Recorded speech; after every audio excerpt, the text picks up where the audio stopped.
Mes chers compatriotes, chers amis de la Côte d'Ivoire, la Côte d'Ivoire, notre cher pays, célèbre ce lundi 7 août 2017 le 57e anniversaire de son accession à l'indépendance. À l'occasion de la commémoration de cette année, je souhaite que chaque Ivoirienne et chaque Ivoirien place la fête de l'indépendance sous le signe de l'introspection et de la réflexion. Chers frères, chères sœurs, notre pays a connu un premier semestre particulièrement difficile. J'ai personnellement vécu les événements de ces derniers mois avec beaucoup de peine. Autant que vous les avez traversés avec inquiétude et incompréhension. Ce d'autant plus que l'histoire récente de notre pays, en particulier les crises successives de 1999 à 2011, nous ont montré que la paix et la stabilité peuvent être mises à mal par des comportements antidémocratiques et violents, dont nous connaissons malheureusement les conséquences. Certes, la vie d'une nation n'est pas un fleuve tranquille, mais nous devons tous, collectivement, œuvrer à éviter de nouvelles convulsions à notre beau pays. La responsabilité implique des choix, des renoncements, mais aussi et surtout des décisions courageuses qui doivent garantir la paix sociale et le bien-être de nos concitoyens. La confiance que vous m'avez témoignée m'engage à faire face avec détermination à toutes ces épreuves en vue de renforcer nos institutions et de sauvegarder notre idéal de paix et de développement. C'est pourquoi, à la lumière des événements graves de ces derniers mois, je souhaite vous parler en toute franchise de sujets qui demandent une attention particulière de chacun d'entre nous, dans l'intérêt de notre nation. Tout d'abord, la sécurité. Dès le début de l'année, la Côte d'Ivoire a été secouée par des revendications militaires qui ont pris une forme particulièrement violente. Les populations ont été effrayées. Les activités économiques ont été perturbées. Je sais que ces moments ont été traumatisants pour beaucoup d'entre vous. Nous avons pris des décisions difficiles et importantes dans le souci de maintenir la paix et de préserver des vies humaines. En conséquence, les militaires ont regagné les casernes. L'important travail de reprise en main de notre armée est plus que jamais nécessaire. À cet égard, nous accorderons une place de choix à la discipline et à la formation de nos soldats pour leur inculquer l'amour de la patrie et un sens civique élevé. Nous investirons encore plus dans l'amélioration des conditions de vie et de travail de nos forces de défense et de sécurité. Et nous mettrons à leur disposition les équipements nécessaires. Notre armée doit retrouver un esprit de corps et être au service de la nation pour protéger les populations et les institutions. Toutes ces mesures visent à créer une armée véritablement républicaine, réconciliée dans ses différentes composantes, mais aussi avec les populations. En contrepartie de tous ces efforts de la nation, j'attends de la part de nos soldats de la discipline, ainsi qu'un comportement digne et exemplaire. À cet effet, j'ai instruit la hiérarchie militaire d'appliquer avec fermeté le règlement vis-à-vis de tout soldat qui fera preuve de manquement grave à la discipline militaire. Par ailleurs, je demande à nos forces de défense et de sécurité de redoubler d'efforts pour éradiquer les braquages, le phénomène de coupeurs de routes et de rackets. Des moyens importants seront mis à la disposition de la police et de la gendarmerie pour éradiquer ces fléaux qui perturbent la quiétude de nos populations. La lutte contre la détention d'armes illégales sera renforcée et la justice s'appliquera à tous. Mes chers compatriotes, au plan social, il y a bien longtemps, presque un quart de siècle, que les fonctionnaires n'avaient obtenu autant de revalorisation salariale que celle que nous avons concédée au cours des 5 dernières années. Pourtant, l'administration publique a été bloquée partiellement pendant des semaines à cause de mouvements sociaux et de grèves intempestives. La vie de nombreux Ivoiriens a été mise en danger dans les hôpitaux et les centres de santé. L'éducation de nos enfants a été mise en péril, laissant dans le désarroi les parents d'élèves. Je veux donc appeler les fonctionnaires à davantage de solidarité. Le service public est un sacerdoce qu'il faut assumer avec dévouement pour nos concitoyens. Toutes les revendications, quelles qu'elles soient, doivent se faire avec responsabilité dans le cadre prévu par nos lois. Je me félicite que le gouvernement et les syndicats aient choisi la voie du dialogue pour trouver une solution aux différentes revendications. La concertation doit toujours constituer le mode privilégié de règlement des différends. Mes chers compatriotes, chers amis de la Côte d'Ivoire, au niveau économique, la chute des cours du cacao sur le marché mondial a eu des répercussions néfastes sur notre économie et sur la vie de nos concitoyens, en particulier nos parents paysans. J'ai une pensée pour ces millions de producteurs et pour leurs familles qui vivent directement ou indirectement de la culture du cacao. L'une des décisions les plus difficiles qu'il m'a été donné de prendre depuis mon accession au pouvoir d'État a été la baisse du prix aux producteurs de cacao face à la chute brutale de plus de 40% des prix sur le marché mondial. Cependant, pour éviter une baisse encore plus forte des prix aux producteurs, l'État a dû renoncer au profit des producteurs à une partie significative des prélèvements fiscaux sur le cacao. Je veux remercier les producteurs pour leur compréhension, car ils ont accepté cette décision avec responsabilité. Je puis vous assurer, chers parents paysans, que nous continuerons de travailler pour contenir l'impact de tels retournements du marché mondial par une gestion plus rigoureuse de la filière.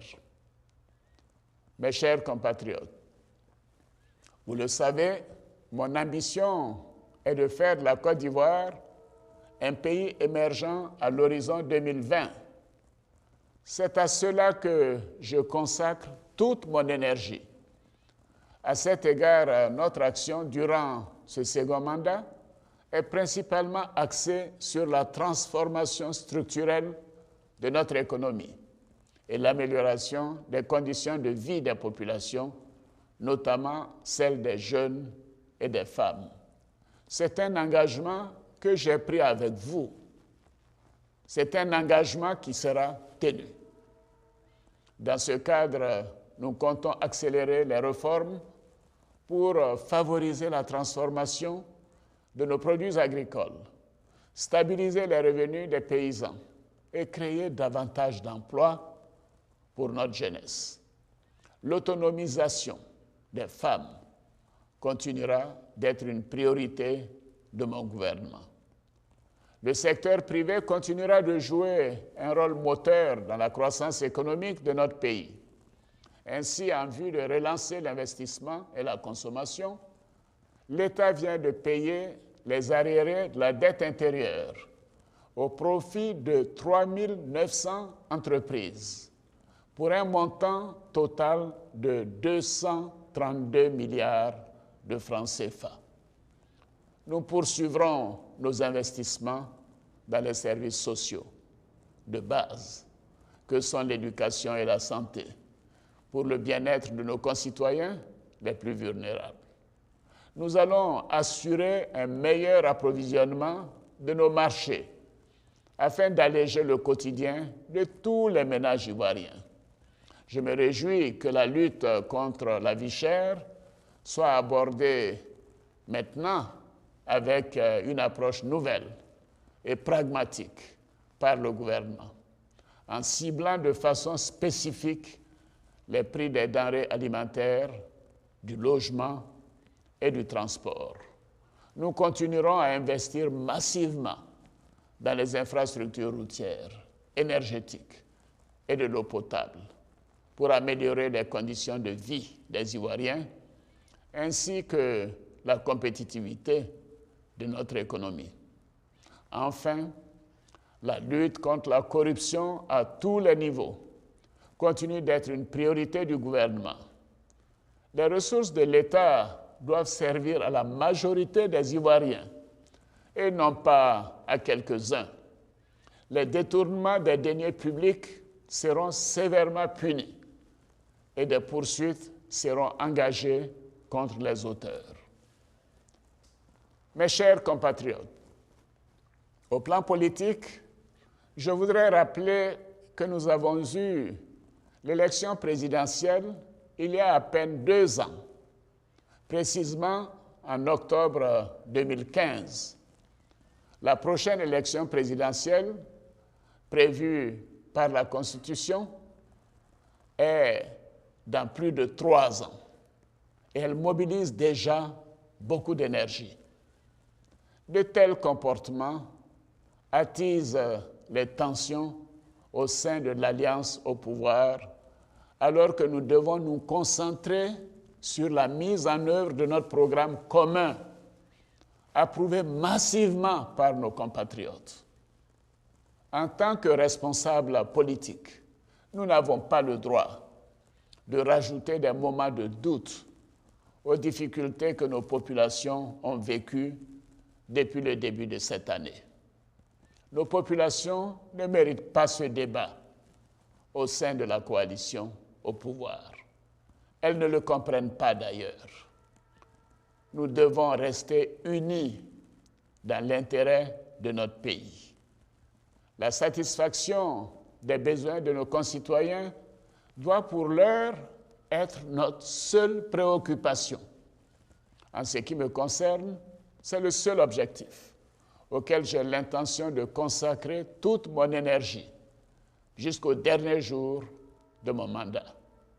C'est le message que je partage régulièrement avec les membres du gouvernement et tous mes interlocuteurs. C'est le message que je veux partager avec toute la classe politique et les hauts responsables de la nation.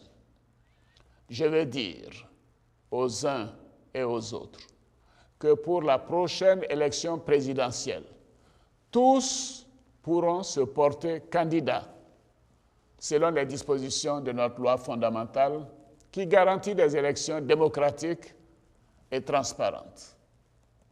Mes chers compatriotes, la Côte d'Ivoire est un grand pays qui a retrouvé sa place dans le concert des nations.